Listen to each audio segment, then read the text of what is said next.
You should give up your Paris trip and let Lily go instead. You're older. Act like an adult. That was the sentence. Cold, sharp, slicing through our dinner table like a blade. My daughter's fork froze midair. Her eyes dropped.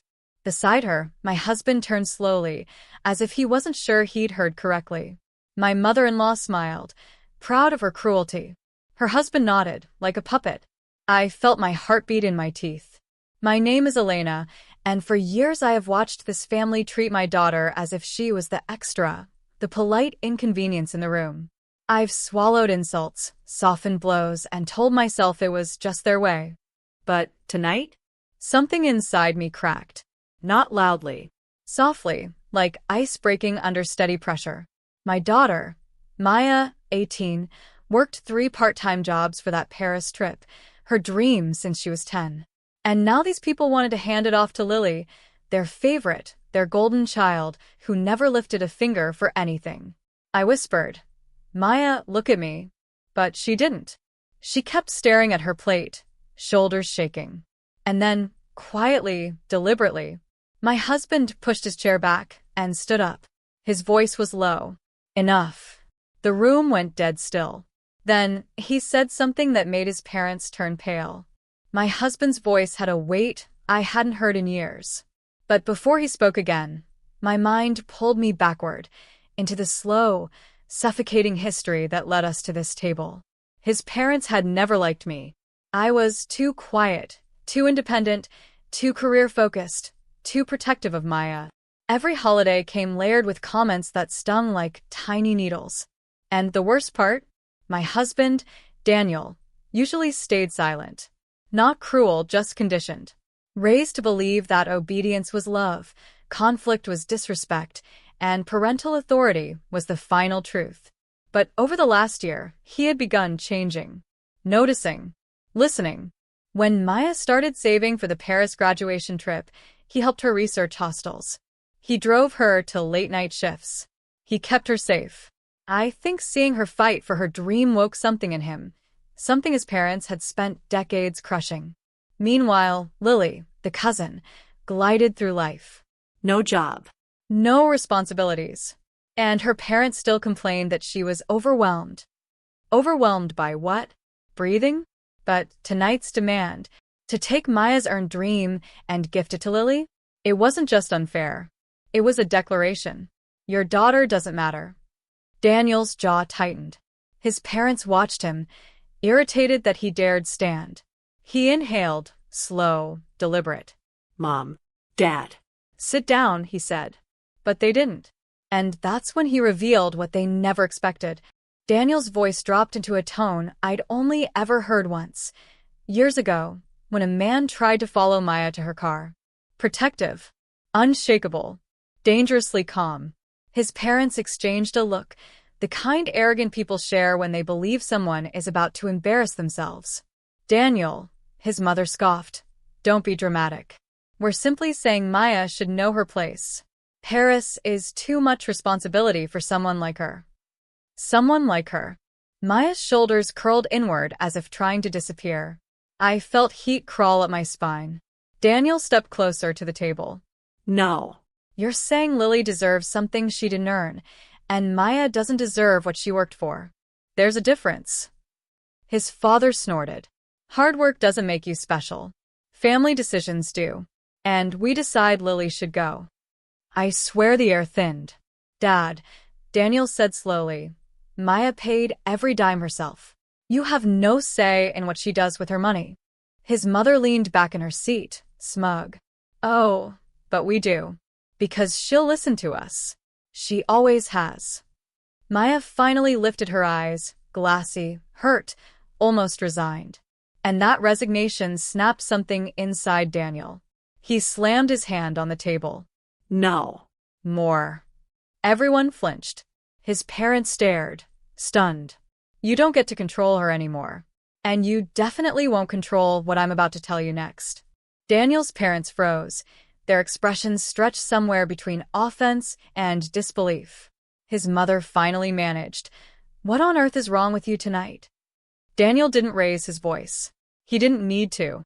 What's wrong, he said, is that for 18 years you've treated my daughter like she's disposable.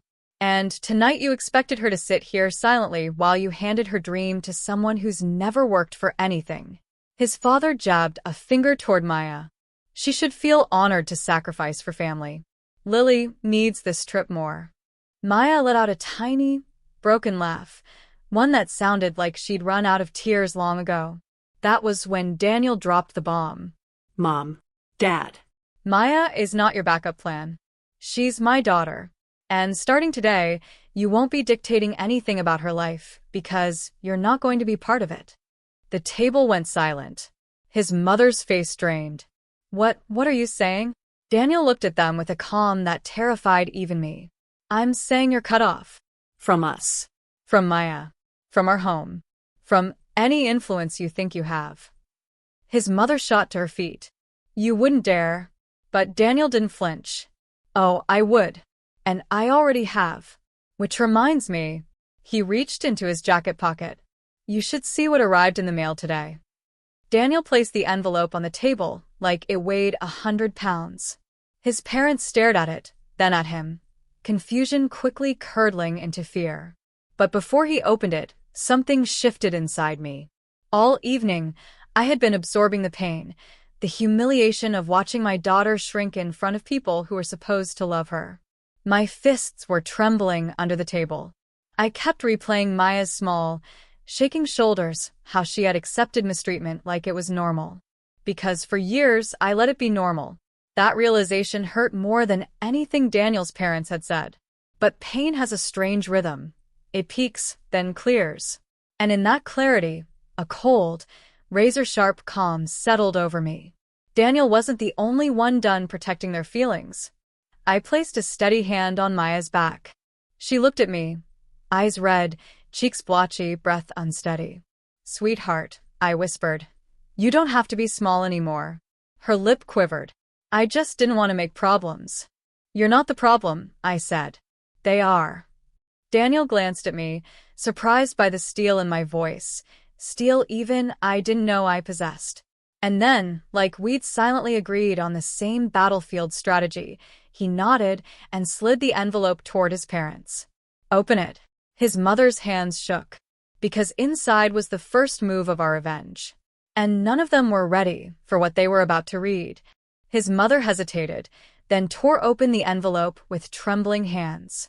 A single sheet slipped out, official, stamped, unmistakable. Her eyes darted across the page, then widened, then froze. What is this?" she whispered. Daniel folded his arms. "It's the legal notice removing you both as secondary guardians and financial decision-makers in anything involving Maya. Permanently." His father barked a bitter laugh. "You can't just cut us out of the family like that." Daniel leaned forward, voice quiet and lethal. "You already did that yourselves." I watched their faces crumble. But I wasn't done. Not after what they'd done to Maya. Years of belittling her dreams, rewarding Lily's laziness, and trying to pit my daughter against everyone. So I slid my envelope across the table. His mother's mouth twitched. "Another one?" "Oh yes," I said softly. "This one is mine." She snatched it open, angry, clumsy, and paled even more than before. You froze the college fund?" I smiled. Not cruel, but final. "No." "I transferred it. All of it. Whatever money Daniel's parents contributed is now legally redirected into a trust under Maya's name alone. You can't access a penny." Daniel added, "And neither can Lily. Ever." His parents looked between us, horrified, as the truth settled in. We had shut every door. "We raised you better than this," his mother hissed. Daniel shook his head. "No." "You raised me to obey." He pointed to Maya, raised me to finally fight. Their faces were white. And then Maya stood up and said something none of us expected. Maya pushed her chair back, slow and steady, like she was gathering every broken piece of herself before standing. Her voice, when it came, wasn't loud. It didn't need to be.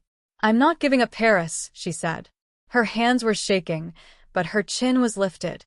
"And I'm not giving up my dignity so Lily can feel special for once." Her grandmother gasped, offended. How dare you speak to us like? Maya cut her off, something fierce sparking behind her eyes. No. How dare you speak to me like I'm worth less than Lily? Like my dreams don't matter. Like everything I've worked for is just negotiable. Daniel stared at her, pride softening his entire face. Maya turned to her grandfather next. You never ask what I want. You just tell me what Lily needs. But I'm not her placeholder. I'm not your sacrifice. Their silence was a confession. I felt something unclench in my chest. Then Maya looked at Daniel's parents. Full, steady eye contact. You should leave. Not just this house, but my life. You don't get to hurt me anymore. Her words hit the room like a thunderclap. Daniel's mother swayed, stunned, speechless. His father pushed back his chair, face twisted. This isn't over, he warned.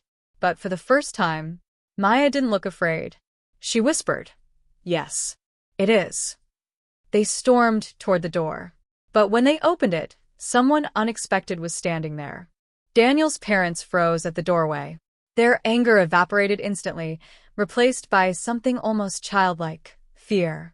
Standing outside, coat dusted with evening rain, was Lily's father. His expression was tight, jaw clenched, eyes flicking from them, to us, to Maya. Good, he said coldly. I caught you before you drove off. He stepped inside without being invited. Daniel's mother tried to recover her composure. Oh, thank goodness you're here. They're trying to turn the family against. He held up a hand. Stop. Just stop. The room froze again. He turned to Maya then, voice softening. I heard what happened. Lily told me. She's crying in the car, and Barrister name was used like a weapon. His words landed like a stone. Daniel's parents stiffened, offended. Lily needs that trip more. No, he snapped. Lily needs boundaries. And you too? You need consequences. I exchanged a shocked glance with Daniel. He continued, eyes narrowing at his in-laws. You've manipulated every graduation, every birthday, every milestone for years. But stealing Maya's dream? That's where I draw the line. Daniel's mother sputtered. You're taking their side? I'm taking the side of the only kid here who actually earned something. Then he turned to Maya. You go to Paris. Proudly. And if you ever need help, you call me, not them. Maya blinked, stunned, and smiled for the first time all night. Daniel slipped his arm around her shoulders. I took her hand. At the doorway, humiliated and cornered, his parents whispered one last thing. You'll regret this. But we didn't. Because as the door shut, quietly, beautifully, completely, we finally had a family that protected our daughter, not their pride.